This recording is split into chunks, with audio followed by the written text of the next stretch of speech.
वाराणसी में एक युवक को अपनी कार की नंबर प्लेट पर सपा का झंडा और उस पर अखिलेश यादव लिखवाना भारी पड़ गया। नियम तोड़ने पर एसएसपी वाराणसी ने गाड़ी का चालान करने का आदेश जारी किया। पुलिस स्मृति दिवस 2020 के मौके पर लखनऊ पुलिस लाइन में आयोजित कार्यक्रम में मुख्यमंत्री योगी आदित्यनाथ ने कर्तव्य निभाने के दौरान शहीद हुए पुलिसकर्मियों को श्रद्धांजलि दी। उन्होंने कोरोना काल में पुलिसकर्मियों के योगदान का उल्लेख करते हुए उनकी तारीफ की और कहा कि उनकी सरकार अपराध और अपराधियों के प्रति जीरो टॉलरेंस नीति पर चल रही है। मुख्यमंत्री ने कहा कि सरकार की सख्ती के परिणाम स्वरूप विभिन्न जनपदों में दुर्दांत अपराधियों के खिलाफ कार्रवाई के दौरान 20 मार्च 2017 से 5 अक्टूबर 2020 तक कुल 125 अपराधी मुठभेड़ में मारे गए हैं। 2607 घायल हुए हैं। वर्ष 2019-20 में उत्तर प्रदेश के 9 जवान शहीद हुए हैं। शहीद के परिजनों को आश्वस्त किया कि सरकार उनके साथ खड़ी है। उन्होंने बताया कि सरकार की ओर से 26 करोड़ रुपए 122 शहीद के परिजनों को दिए गए हैं।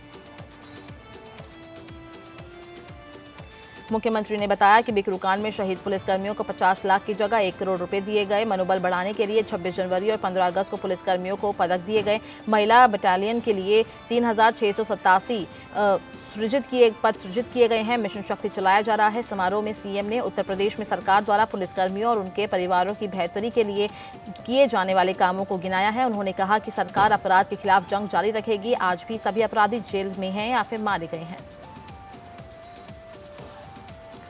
आज देश भर में पुलिस के शहीदों को याद किया गया। 1 सितंबर 2019 से 31 अक्टूबर 2020 तक कुल 264 पुलिस जवान शहीद हुए हैं। इनमें उत्तर प्रदेश के कुल 9 पुलिसकर्मी शामिल हैं। सबसे अधिक 8 शहीद कानपुर विकास दुबे एनकाउंटर केस के हैं। मेरठ से प्रयागराज तक बनने वाला गंगा एक्सप्रेसवे पर यात्रियों को उत्कृष्ट की सुविधाएं प्राप्त होंगी। साथ ही एक्सप्रेसवे की जद में आने वाले जिलों में औद्योगिकरण को रफ्तार भी मिलेगी। उत्तर प्रदेश के औद्योगिक विकास मंत्री सतीश महाना ने ये बात मंगलवार को गंगा एक्सप्रेसवे परियोजना के क्रियान्वयन की समीक्षा बैठक में कही। सतीश महाना ने कहा कि गंगा एक्सप्रेसवे के निर्माण से जुड़ी सभी गतिविधियों में तेजी लाने के निर्देश दिए। उन्होंने ये भी कहा कि कैबिनेट के पास कराने वाले संबंधित प्रस्तावों को जल्द ही अंतिम रूप दे दिया जाएगा। बैठक में एक्सप्रेसवे की पीपी मॉडल पर बनाने के मुद्दे पर भी चर्चा की गई।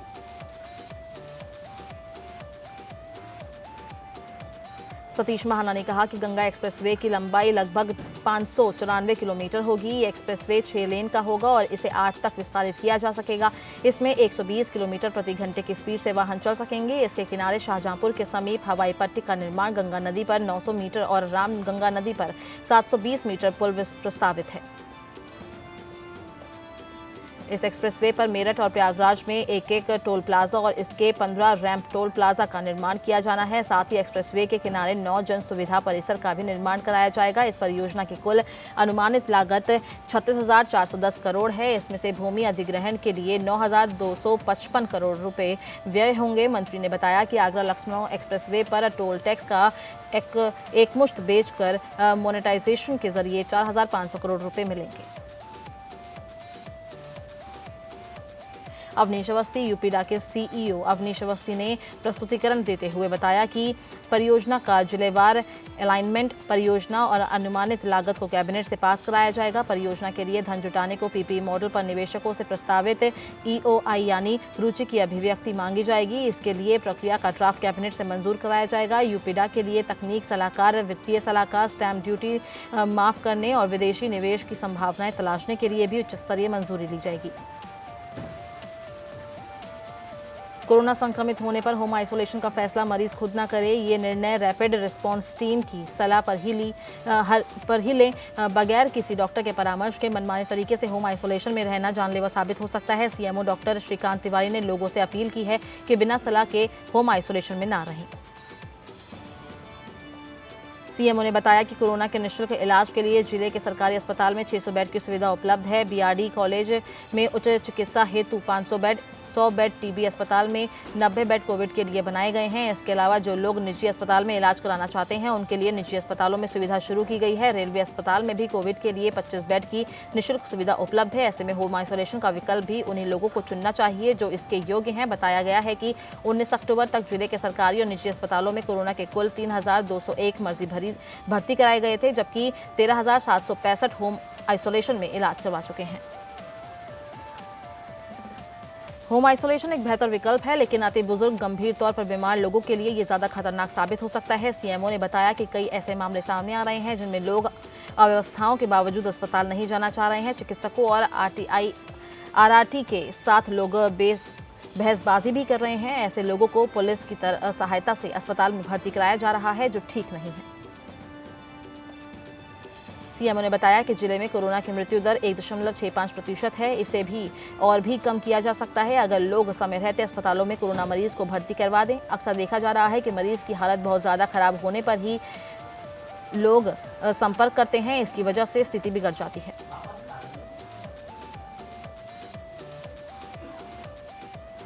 मुख्यमंत्री योगी आदित्यनाथ ने यूपी को एक नए कैंसर हॉस्पिटल की सौगात दी है। लखनऊ में बना यह आधुनिक कैंसर संस्थान मुंबई में प्रसिद्ध टाटा मेमोरियल सेंटर की तर्ज पर काम करेगा। साथ ही लखनऊ वासियों को 2 और तोहफे मिले हैं। जाम की समस्या से निजात दिलाने वाले 2 फ्लाईओवर का लोकार्पण भी किया गया है।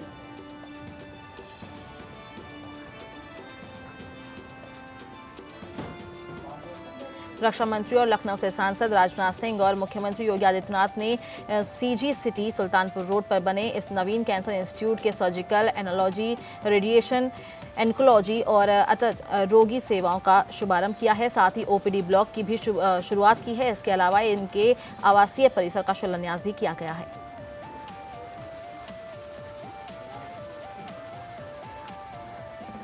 प्रदेश में मानव तस्करी रोकने की जिम्मेदार सरकार इकाइयों को थाने का दर्जा दिया जाए। अपर मुख्य सचिव गृह अवनीश अवस्थी ने इस बारे में शासनादेश जारी किया है। इस शासनादेश के अनुसार प्रदेश के 40 जिलों में गठित एंटी ह्यूमन ट्रैफिकिंग यूनिट को थाने के रूप में अधिसूचित किया गया है। मेरठ, गाजियाबाद, गौतम बुद्ध नगर, आगरा, झांसी, मुरादाबाद, लखनऊ, प्रयागराज, वाराणसी, बरेली और महाराजगंज का मिलाकर एक यूनिट बनाई गई है। इसके लिए 90,96,000 रुपये की वित्तीय सहायता मंजूर की गई है।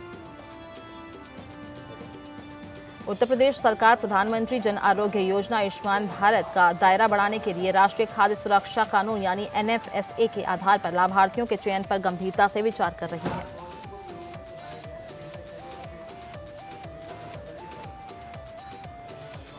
राज्य सरकार के एक प्रवक्ता ने इस आशय की जानकारी देते हुए बताया कि जन आरोग्य योजना का दायरा बढ़ाने के लिए NFSA के आधार पर आयुष्मान भारत योजना के लाभार्थियों के चयन पर विचार किया जा रहा है। इससे प्रदेश की आधी से अधिक आबादी को आयुष्मान भारत योजना के तहत स्वास्थ्य बीमा कवर मिल जाएगा। यूपी बोर्ड ने हाई स्कूल और इंटर इम्प्रूवमेंट और कंपार्टमेंट परीक्षा का परिणाम मंगलवार को घोषित कर दिया है। कोरोना काल में 3 अक्टूबर को कराई गई परीक्षा का परिणाम रिकॉर्ड 17 दिन में जारी किया गया है। सचिव दिव्यकांत शुक्ला ने बताया कि हाई स्कूल इम्प्रूवमेंट के लिए पंजीकृत 15,639 में से 14,241, जिनमें से 11,295 बालक और 2,946 बालिका पास हुए हैं। बालक और बालिका का पास प्रतिशत क्रमशः 99.96 और 99.89 रहा। हाई स्कूल कंपार्टमेंट में पंजीकृत 155 में से 113 छात्र पास हैं। लड़के और लड़कियों का पास प्रतिशत क्रमशः 95.29% और 88.89% रहा। पहली बार कराई गई इंटर कंपार्टमेंट परीक्षा के लिए पंजीकृत 17,504 में से 16,091 छात्र पास हैं। इंटर में लड़की और लड़कियों का पास प्रतिशत क्रमशः 95.53 और 94.69% रहा। मुख्यमंत्री योगी आदित्यनाथ ने कहा है कि किसानों को धान का उचित मूल्य दिलाने की जिम्मेदारी डीएम पर है। इसमें कहीं भी कोई कोताही ना हो। अगर कोई भी शिकायत आई या गड़बड़ी पाई गई तो डीएम जिम्मेदार होंगे। उनके खिलाफ कड़ी कार्रवाई की जाएगी। प्रदेश सरकार किसानों से संपूर्ण धान खरीदने और धान का न्यूनतम समर्थन मूल्य उन तक पहुंचाने के लिए कृत संकल्पित है। मुख्यमंत्री ने इस संबंध में सभी डीएम को वीडियो कॉन्फ्रेंसिंग के माध्यम से निर्देश दिए हैं। किसानों का धान समय से खरीदा जाए और किसानों को पूरा समर्थन मूल्य मिले, ये डीएम की व्यक्तिगत जिम्मेदारी है। मुख्यमंत्री ने कहा कि अगर किसी भी जनपद या मंडल में कोई भी अधिकारी इसमें ढिलाई बरतता है अथवा लापरवाही करता है तो उसके खिलाफ प्रभावी कार्रवाई की जाएगी। अब तक प्रदेश में 1 लाख मीट्रिक टन से अधिक धान खरीदा जा चुका है, जबकि पिछले वर्ष इस समय तक केवल 10,000 मीट्रिक टन धान क्रय किया गया था। प्रधानमंत्री नरेंद्र मोदी 27 अक्टूबर को यूपी के ठेले रेहड़ी और खोमचे वालों से संवाद करेंगे। इस दौरान पीएम मोदी नगर निगम, नगर निकायों और नगर पंचायत के ठेले रेहड़ी और खोमचे वालों को स्वनिधि योजना के तहत लोन भी वितरित करेंगे। मंगलवार को कार्यक्रम की जानकारी देते हुए उत्तर प्रदेश के अपर मुख्य सचिव सूचना नवनीत सहगल ने बताया कि संवाद में करीब 5 लाख ठेले रेहड़ी वाले शामिल होंगे। 665 नगर निगमों, नगर निकायों और नगर पंचायतों के 3 लाख लोगों को लोन देंगे। पीएम मोदी से कुछ लोगों की सीधी बातचीत भी होगी। पीएम न सिर्फ ठेले खोमचे वालों से हालचाल लेंगे बल्कि रेहड़ी वालों से भी बात कर पीएम तक पहुंचाएंगे। स्वनिधि योजना के तहत शहरी क्षेत्रों के रेहड़ी पटरी वालों को 1 साल के लिए 10,000 रुपये का ऋण बिना किसी गारंटी के दे दिया जाता है। ये योजना 20.97 लाख करोड़ रुपए के आत्मनिर्भर भारत अभियान पैकेज का हिस्सा है। वित्त मंत्री निर्मला सीतारमण ने मई में इस पैकेज की घोषणा की थी। कोरोना संकट की मार से जूझ रहे रेहड़ी पटरी लगाने वाले छोटे कारोबारियों को मोदी सरकार ने आत्मनिर्भर निधि योजना के तहत 10,000 रुपये तक के लोन का तोहफा दिया था। ऐसे लोग ये लोन देश भर में फैले 3.8 लाख साझा सेवा केंद्रों के जरिए ले सकेंगे।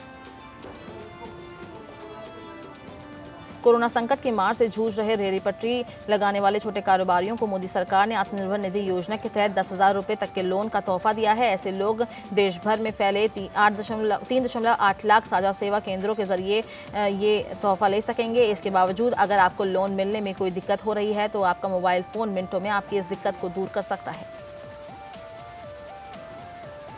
पीएम स्वनिधि मोबाइल ऐप को गूगल प्ले स्टोर से डाउनलोड किया जा सकता है। पीएम स्वनिधि मोबाइल ऐप को शुरू करने का उद्देश्य स्ट्रीट वेंडर के लिए लोन अप्लाई करने के लिए प्रोसेस को आसान बनाना है। इस ऐप के जरिए लोन देने वाली संस्था के फील्ड में काम करने वाले कर्मचारी जैसे बैंकिंग प्रतिनिधि और गैंग बैंकिंग, वित्तीय कंपनी या फिर माइक्रो फाइनेंस संस्थानों के एजेंटों के जरिए स्ट्रीट वेंडर तक आसानी से लोन सुविधा को पहुंचाया जा सकेगा। राज्य सरकार ने यूपी के 24 जिलों में बाढ़ से हुए फसलों के नुकसान की भरपाई के लिए केंद्र सरकार से 802 करोड़ रुपए की मांग करते हुए प्रस्ताव भेज दिया है। राज्य सरकार के इस प्रस्ताव के आधार पर केंद्रीय टीम यूपी का दौरा बाढ़ से नुकसान का आकलन करेगी। केंद्र सरकार इसके बाद क्षतिपूर्ति राशि देगी। यूपी के 24 शहरों में इस बार बाढ़ का अधिक प्रकोप रहा है। मुख्यमंत्री योगी आदित्यनाथ के निर्देश पर बाढ़ प्रभावितों को हर संभव सहायता दी गई है। इसमें उनके राशन का किट भी उपलब्ध कराया गया है जिसमें उन्हें किसी तरह की परेशानी नहीं होगी। राहत आयुक्त संजय गोयल के मुताबिक केंद्र सरकार को भेजे गए मेमोरेंडम में कृषि फसलों के नुकसान की अनुमानित लागत 17,638.14 लाख रुपए की मांग की गई है। उत्तर प्रदेश में लगातार ठीक हो रहे कोरोना मरीजों की संख्या पर यूपी सरकार ने संतोष जताया है। पिछले दिनों के मुकाबले सबसे कम केस मिलने पर स्वास्थ्य विभाग ने राहत महसूस की। अपर मुख्य सचिव स्वास्थ्य अमित मोहन प्रसाद ने बताया कि प्रदेश में अभी कुल 30,416 एक्टिव केस हैं जिनमें से करीब 13,954 लोग होम आइसोलेशन में हैं। अब तक 2,56,432 लोगों को ने होम आइसोलेशन का विकल्प लिया जिसमें से 2,42,478 लोगों को होम आइसोलेशन अवधि समाप्त हो चुकी है।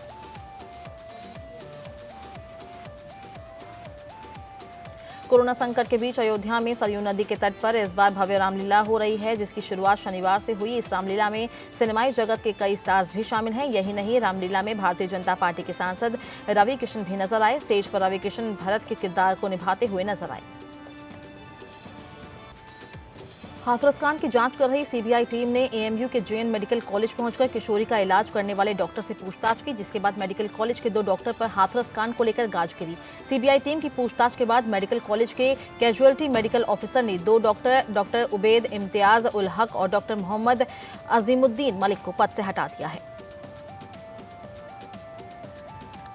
बागपत जनपद के पांचवी गांव में दिन निकलते ही भतीजों ने अपने ताऊ की गोली मारकर हत्या कर दी जिससे गांव में हड़कंप मच गया। मौके पर पहुंची चांदीनगर पुलिस ने शव का पंचनामा भर पोस्टमार्टम के लिए भेज दिया है। बहराइच जिले के देहात कोतवाली क्षेत्र के गोलवा घाट पुल के पास अनियंत्रित ट्रक ने बाइक सवार और पैदल युवक को रौंद दिया। इस दौरान दोनों की मौके पर ही मौत हो गई। हादसे के दौरान बाइक चालक पति गंभीर रूप से घायल हो गया जिसे उपचार के लिए बहराइच मेडिकल कॉलेज में भर्ती कराया गया है जहां उनका इलाज चल रहा है और हालत गंभीर बनी हुई है। शहीद पुलिस स्मृति दिवस के अवसर पर पुलिस लाइन में विभिन्न क्षेत्रों में कर्तव्य पथ पर अपने प्राणों की आहुति देने वाले सभी पुलिस अधिकारियों, कर्मचारियों और पुलिस अधीक्षक बिजनौर द्वारा सलामी देकर नमन किया गया। पुलिस लाइन बिजनौर में परेड का भी आयोजन किया गया।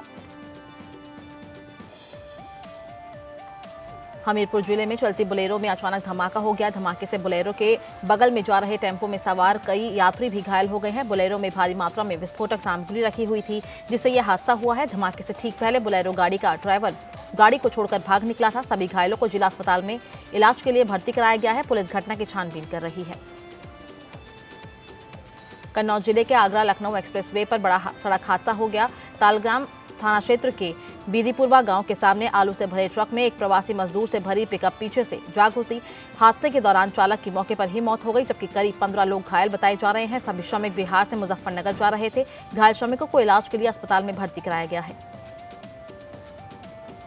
कन्नौज जिले के जिला अस्पताल में एक मां बाप बेटी पैदा होने पर उसे अस्पताल में ही छोड़कर चले गए, जिसके बाद अस्पताल की डॉक्टर और नर्स ने बच्ची का जिम्मा उठाया। हालांकि अस्पताल प्रशासन की तरफ से डीएनए टेस्ट कराकर उसके मां बाप को पहचान की बात कही जा रही है।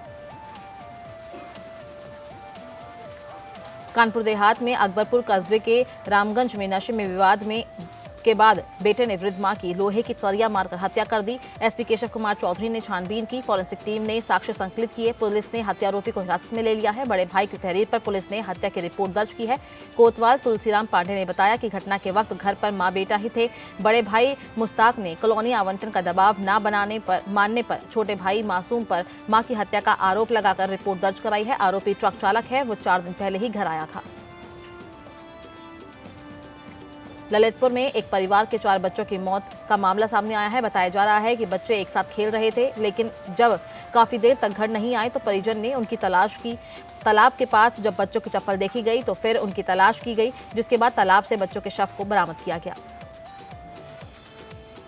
महाराजगंज जिले के नगर पंचायत घुगली में यूपी कौशल विकास योजना के अंतर्गत नुक्कड़ नाटक का आयोजन किया गया। इसके साथ ही एलईडी वाहन को बजरंगी सिंह इंटरमीडिएट कॉलेज के प्रबंधक राजेश सिंह ने हरी झंडी दिखाकर रवाना किया। दरअसल महाराजगंज जिले के कौशल विकास योजना के अंतर्गत आईटीआई में परीक्षण प्राप्त करने वाले बच्चों को नई पहचान के साथ साथ सभी काम भी मिल सके, इसके अंतर्गत लोगों को जागरूक करने के लिए एलईडी वैन के साथ साथ नुक्कड़ नाटक का आयोजन किया गया, जिसमें लोगों को जागरूक किया जा सके। उत्तर प्रदेश के पीलीभीत से बीजेपी सांसद वरुण गांधी का एक ऑडियो वायरल हुआ है। इस वायरल ऑडियो में वरुण गांधी उस शख्स को डांटते हुए सुनाई दे रहे हैं जिसमें फोन किया था। कहा जा रहा है कि वरुण गांधी को एक ऐसे शख्स ने फोन किया था जो शराब का तस्कर है। ऑडियो में एक तरफ वरुण गांधी है और दूसरी तरफ थाना क्षेत्र के रहने वाले सर्वेश की आवाज़ है। इस ऑडियो में सुना जा सकता है कि वरुण गांधी बेवक्त फोन करने पर भड़क जाते हैं और कहते हैं, मैं तुम्हारे बाप का नौकर नहीं हूँ। दरअसल वरुण गांधी को फोन करने वाले शख्स सर्वेश के घर रात में पुलिस ने छापा मारा था। छापे में घर के अंदर से अवैध शराब मिली। आरोपी घर से अवैध शराब बेच रहा था। इसके बाद पुलिस ने कार्रवाई करते हुए सर्वेश को हिरासत में ले लिया और थाना सुनगढ़ी की आसमरोड़ी चौक पर ले आई। चौकी में सर्वेश से सांसद वरुण गांधी को मदद के लिए फोन किया। रात करीब 10 बजे फोन करके वरुण गांधी भड़क गए और उन्होंने सर्वेश को डांट दिया, जिसके बाद ऑडियो खूब वायरल हो रहा है। पीलीभीत में बीजेपी सांसद के बयान पर भाजपा विधायक संजय सिंह गंगवार ने पलटवार किया। विधायक ने कहा कि बुरी संगत और बुरे संस्कारों से अक्सर बच्चे बिगड़ जाते हैं। भाजपा विधायक संजय सिंह को अपशब्द बोलते सांसद वरुण का ऑडियो वायरल हुआ था। रायबरेली के जिला अस्पताल में तैनात चीफ फार्मासिस्ट जीडी शुक्ला ने अस्पताल के इमरजेंसी वार्ड में पोल खोल दी। कोरोना वैश्विक महामारी के बीच भी डॉक्टरों द्वारा बाहर की दवाई और इंजेक्शन लिखे जाने से चीफ फार्मासिस्ट नाराज हैं। शिकायती पत्र में उन्होंने लिखा कि गरीब जनता का जिला अस्पताल में शोषण हो रहा है। चीफ फार्मासिस्ट ने इमरजेंसी में व्याप्त अनियमितताओं की शिकायत सीएमओ से की है। रायबरेली से होकर गुजर रहे लखनऊ प्रयागराज नेशनल हाईवे को मजबूती देने के लिए पुल का निर्माण 1966 में किया गया था। मरम्मत न होने के चलते पुल जर्जर हालत में देख सरकार के आदेश पर पुल की मरम्मत का काम चालू कर दिया गया था, पर जिले के आला अधिकारी को इस बात की सुध नहीं है कि इस मार्ग का आवागमन कैसे होगा। संबल जिले के ठेर दरीबा मोहल्ला निवासी एक युवक ने कोट पूर्व निवासी मयंक रस्तोगी के खिलाफ केस दर्ज करवाया। इस मामले में उन्होंने बताया कि 16 अक्टूबर को उनके पास कॉल आई थी। कॉल की रिकॉर्डिंग उनके पास है। इसमें आईपीएल सट्टे में उनके बेटे के नाम आने की जानकारी दी और इस मामले से बचाने के लिए बुलाया गया। पुलिस के नाम पर डराने और धमकाने का प्रयास किया गया। कोतवाली प्रभारी अमित कुमार ने बताया कि पुलिस के पास साक्ष्य आ गए हैं। इस मामले में गिरफ्तारी के लिए दबिश दी जा रही है, लेकिन अभी तक आरोपी हाथ नहीं आया। संबल जिले के बनियाठेर थाना क्षेत्र से एक नर्सिंग होम के चिकित्सकों की लापरवाही से महिला की मौत का मामला सामने आया है। नाराज परिजनों ने चिकित्सकों पर लापरवाही का आरोप लगाते हुए जमकर हंगामा किया। हंगामे की सूचना पर पहुंची पुलिस ने कार्रवाई का आश्वासन देकर परिजनों को शांत कराया। वहीं लापरवाही बरतने वाले चिकित्सक और कर्मचारी मौके से फरार हैं। सीतापुर में सघन चेकिंग अभियान के दौरान कोतवाली पुलिस के हाथ बड़ी सफलता लगी है। पुलिस ने 40 लीटर कच्ची शराब सहित 4 अभियुक्तों को गिरफ्तार किया है, जिसमें 2 महिलाएं भी शामिल हैं। इन सभी अभियुक्तों के पास से एक प्लास्टिक की पीपिया बरामद की गई है, जिसमें 10-10 लीटर कच्ची शराब थी। बागपत जनपद के बिनौली थाना क्षेत्र के बड़ावड़ गांव में हुई बुजुर्ग की हत्या मामले में पुलिस ने मृतक के आरोपित भाई को गिरफ्तार कर लिया है। पुराने झगड़े को लेकर 52 वर्षीय रामफल की गला दबाकर हत्या की गई थी। मृतक के तीसरे भाई ने हत्या का मामला दर्ज कराया था। कुशीनगर के अति प्राचीन शिवालय कुबेरनाथ मंदिर अपने आप में ही कई ऐतिहासिक तथ्यों को समेटे हुए है। यहाँ स्थित शिवलिंग की जमीन से आविर्भाव हुआ है। ये विश्व का एकमात्र ऐसा शिवालय है जहां एक साथ 3 शिवलिंग को पूजा जाता है। यहां दूर दराज से चलकर आए भक्तों की मुरादें भगवान भोले शंकर पूरी करते हैं, जिसके चलते भक्तों का तांता लगा रहता है। लेकिन आज के आधुनिक दौर में इस मठ को लेकर 2 लोगों के बीच गद्दी का जद्दोजहद चल रहा है। सोनभद्र के चुर्क पुलिस लाइन में पुलिस स्मृति दिवस के अवसर पर शहीद पुलिसकर्मियों को भावभीनी श्रद्धांजलि अर्पित की गई और इस अवसर पर शहीदों के प्रति श्रद्धा निवेदित करते हुए उनको याद किया गया। सोनभद्र पुलिस अधीक्षक आशीष श्रीवास्तव ने पुलिसकर्मियों को स्मृति दिवस के बारे में जानकारी देते हुए कर्तव्य निष्ठा का संकल्प दिलाया। साथ ही पुलिस स्मृति दिवस के अवसर पर शहीद पुलिस के जवानों को पुष्पचक्र अर्पित कर श्रद्धांजलि दी गई। रोहनिया पुलिस द्वारा जहरीली शराब का निर्माण करने वाले 3 अभियुक्तों को गिरफ्तार किया गया है। इन अभियुक्तों को छोड़ने के नाम पर रोहनिया थाने पर पहुंची महिलाओं ने पथराव किया, जिसके बाद पुलिस ने मौके पर समझा बुझाकर मामले को शांत कराया। महिलाओं का आरोप है कि उनके घर के लोग निर्दोष हैं और उन्हें जानबूझकर फंसाया जा रहा है, जबकि एसपी ग्रामीण के अनुसार ये सभी जहरीली शराब के निर्माण में लिप्त हैं। अपने कर्तव्य और देश की सुरक्षा के लिए अपने प्राणों तक को न्यौछावर करने वाले अमर शहीदों की याद में पुलिस स्मृति दिवस का आयोजन प्रतिवर्ष किया जाता है। वाराणसी में भी पुलिस लाइन में स्मृति स्थल में बुधवार की सुबह 8 बजे स्मृति दिवस समारोह का आयोजन किया गया और इस मौके पर एडीजी ने सर्वप्रथम शहीद पुस्तिका पढ़कर वीर शहीद पुलिसकर्मियों का स्मरण करते हुए उन्हें सच्ची श्रद्धांजलि दी।